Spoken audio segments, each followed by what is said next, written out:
Hello friends, welcome back to my YouTube channel Infinite Gyan. So friends, आज हम discuss करने जा रहे हैं naphthalene addition reactions.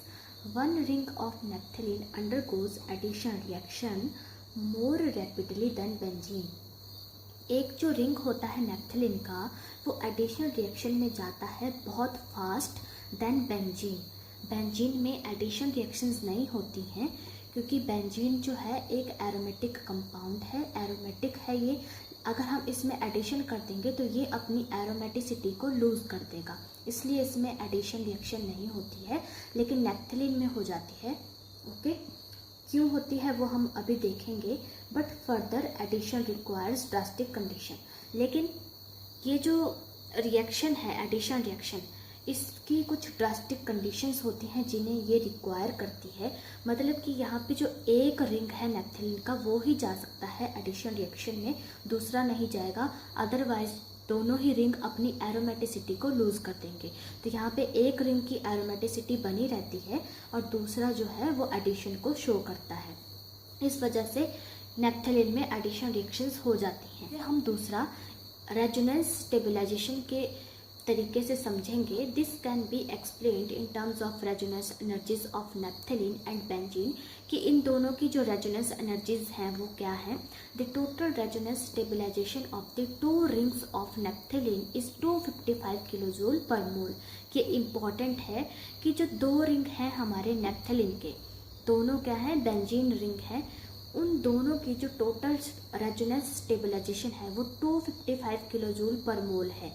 But when one of the ring of naphthalene loses its aromatic character by undergoing addition reaction, लेकिन जब naphthalene का एक रिंग अपना एरोमेटिक कैरेक्टर लूज कर देता है, जब वो एडिशन रिएक्शन को शो करता है, naphthalene is converted into a benzene derivative. अब जो नैप्थलीन है वो किस में कन्वर्ट हो चुका है, बेंजीन डेरिवेटिव में वो कन्वर्ट हो चुका है, क्योंकि एक तरफ उसके बेंजीन रिंग है और दूसरी तरफ क्या हो चुकी है, एडिशन हो चुकी है।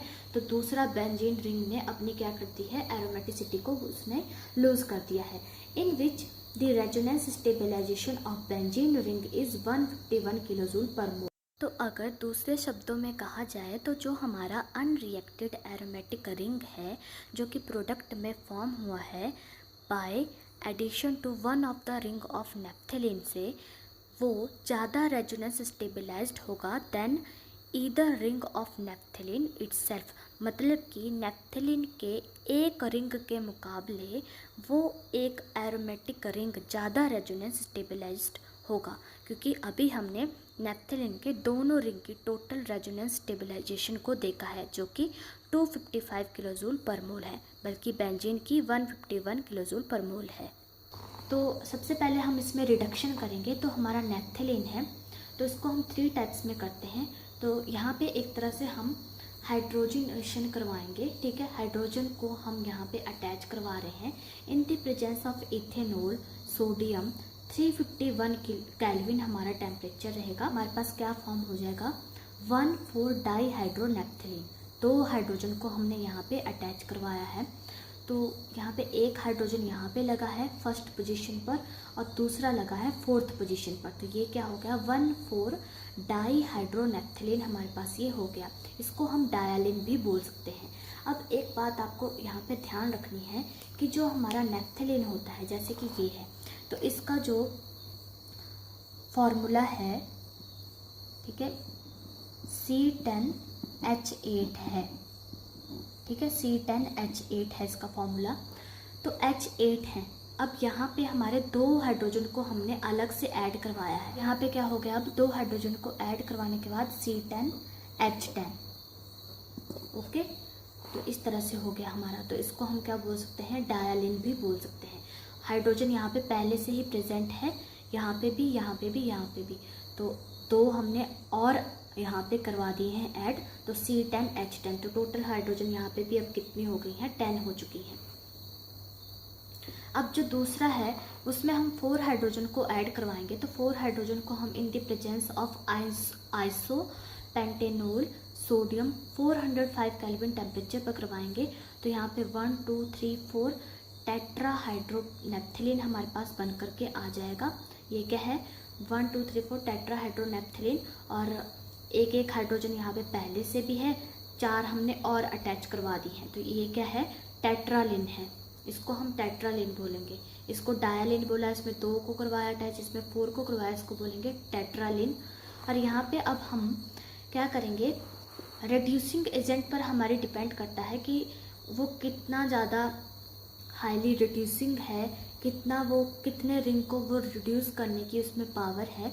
तो ये जो पहले हमने रिड्यूसिंग एजेंट को यूज़ किया, उन्होंने सिर्फ एक एक रिंग को ही रिड्यूस किया, लेकिन जैसे ही हमने 5 मॉलिक्यूल्स ऑफ हाइड्रोजन लिए, 5H2 मीन्स टोटल ये कितने हो गए, 10 हो गए, प्लैटिनम और निकल। तो इन्होंने क्या किया, दोनों ही रिंग को रिड्यूस कर दिया, दोनों ने ही अपनी एरोमेटिसिटी को लूज़ कर दिया। इनमें एक में एरोमेटिसिटी उसी तरह से इंटैक्ट थी, लेकिन यहाँ पे दोनों की एरोमेटिसिटी चली गई है। तो ये क्या है, 10 पोजीशन पर इसकी हाइड्रोजन लग चुका है, तो इसको हम क्या बोलेंगे, डेकाहाइड्रोनैप्थलीन हम इसको बोलेंगे, और डेकालिन भी हम इसको बोल सकते हैं। तो इसको बोला टेट्रालिन, इसको बोल दिया डेकालिन। अब एडिशन ऑफ हेलोजन्स करवाएंगे, तो एडिशन करवा रहे हैं हम हेलोजन की। पहले हम इलेक्ट्रोफिलिक सब्स्टिट्यूशन रिएक्शन के दौरान अटैक करवा रहे थे इलेक्ट्रोफाइल का, तो यहाँ पे हम ऐड करवाएंगे हेलोजन्स को। तो नेप्थलीन है हमारा और ट्राइक्लोरिन है, तो ट्राइक्लोरिन की प्रेजेंस में नेप्थलीन जो है 2 हमारे क्लोरीन लग जाएंगे, यहाँ पे एक फर्स्ट पोजीशन पर लग जाएगा और एक 4th पोजीशन पर लग जाएगा। तो ये क्या बन गया, हमारा नेप्थलीन डाइक्लोराइड यहाँ पे बन गया। अब ये जो नेप्थलीन डाइक्लोराइड है, इसको अगर हम हीट करते हैं 313 केल्विन टेम्परेचर पर, तब यहाँ से क्या हो जाएगा, HCl रिमूव हो जाएगा। अब यहाँ पे ये जो कार्बन है, इसके साथ पहले हाइड्रोजन भी था और यहाँ पे एक क्लोरीन भी लगी है, तो यहाँ पे HCl है एक तरह से, तो ये वाला HCl क्या हो गया, रिमूव हो गया। तो एक तरह से जब हम टेम्परेचर हाई प्रोवाइड करवाते हैं, तब यहाँ पे क्या हो जाएगी, डीहाइड्रो हेलोजिनेशन, मतलब कि हाइड्रोजन तो हट ही रहा है, साथ ही साथ हेलोजन भी हट रहा है। ओके, तो यहाँ पे हो गई है, एक हेलोजन हमारा यहाँ पे ऐड हो चुका है। तो इस तरह से यहाँ पे एडिशन होती है हेलोजन्स की। और ये जो ऊपर वाली जो रिएक्शन है, जब हमने 2 को ऐड करवा दिया था, अब इसमें हम 2 फर्दर और अगर हम ऐड करवा दें, तब हमारे पास चारों पोजीशन पर क्या लग जाएगा, क्लोरीन लग जाएगा। तो यहाँ से अब हम -2 HCl करेंगे, तो -2 HCl करने पर इन the presence of sodium hydroxide और हीट प्रोवाइड करवाएंगे, तब हमारे पास क्या फॉर्म हो जाएगा, इस तरह से हमारे पास 2 क्लोरीन यहाँ पे लग जाएंगे, दैट इज़ फर्स्ट और थर्ड पोजीशन पर रहेगा। और यहाँ से एक HCl, यहाँ से भी एक HCl रिमूव हो जाएगा। तो इस तरह से यहाँ पे क्या हुई, एडिशन हुई हेलोजन की। अब इसकी कुछ अदर रिएक्शंस भी हैं, इसमें हम ऑक्सीडेशन को देखेंगे।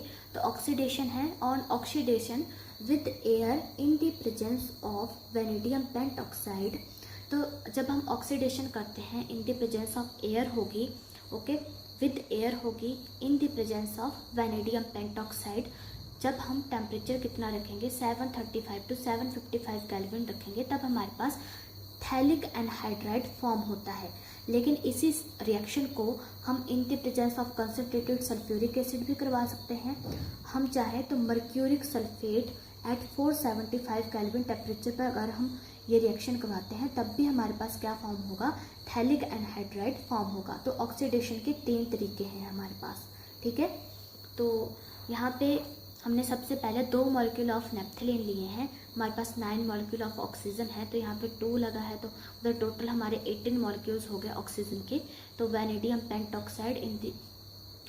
पेंटॉक्साइड है और टेम्परेचर हमारा कितना है, 735 to 755 केल्विन। हमारे पास क्या फॉर्म हो रहा है, थैलिक एनहाइड्राइड हमारे पास फॉर्म हो रहा है। उसके कितने मॉलिक्यूल हैं, 2 ही मॉलिक्यूल हैं। तो अगर हम इस रिएक्शन को देखें कि ये बैलेंस्ड है या नहीं, तो हमारे टोटल 18 ऑक्सीजन थे। तो यहाँ पे अगर हम देखें तो यहाँ पे 2 मॉलिक्यूल हैं, तो 3 ऑक्सीजन हमारे यहाँ पे लगे हैं। तो टोटल कितने हो गए, 6 हो गए, 2 मॉलिक्यूल के मिलाकर के 6 यहाँ पे हैं, 4 × 2 8 यहाँ पे हैं और 4 यहाँ पे हैं। तो 6 + 8 + 4 हमारे पास कितना हो गया, 18 हो गया। तो 18 मॉलिक्यूल्स हमारे टोटल है ऑक्सीजन के। तो ये जो रिएक्शन है ये बैलेंस्ड है और ये हमारे पास क्या फॉर्म हो गया, थैलिक एनहाइड्राइड। और यहाँ पे ये जो हमारा नेप्थलीन है, अगर हम इसको एसिडिक पोटाशियम पर मैग्नेट की प्रेजेंस में रिएक्ट करवाते हैं, तब हमारे पास डाइकार्बोक्सिलिक एसिड फॉर्म होता है, जो हमारा दूसरा रिंग होगा उसमें। तो डाइकार्बोक्सिलिक एसिड हमारे पास फॉर्म होता है। तो अगर हम इस पूरे मॉलिक्यूल को देखें तो ये क्या बनता है, थैलिक एसिड हम इसे बोलेंगे। यहाँ पे हमने एसिटिक एसिड लिया है एट 298 केल्विन टेम्परेचर पर। ये हमारे पास 1,4 नेप्थाक्विनोन फॉर्म करता है। क्विनोन के बारे में हम पहले डिस्कस कर चुके हैं कि क्विनाइड क्या होते हैं। तो इस तरह से हमारी ये अदर रिएक्शंस थी ऑक्सीडेशन नेप्थलीन की। सो फ्रेंड्स, आई होप आपको अच्छे से समझ में आया हो नेप्थलीन एडिशन रिएक्शन। तो आपको ये बात याद रखनी है यहाँ पे रेजोनेंस स्टेबलाइजेशन की, कि नेप्थलीन के 2 रिंग की कितनी है टोटल और बेंजीन रिंग की कितनी है। और इसी तरह की और वीडियोज़ के लिए सब्सक्राइब कर दीजिए चैनल को। Till then guys, take care, good bye.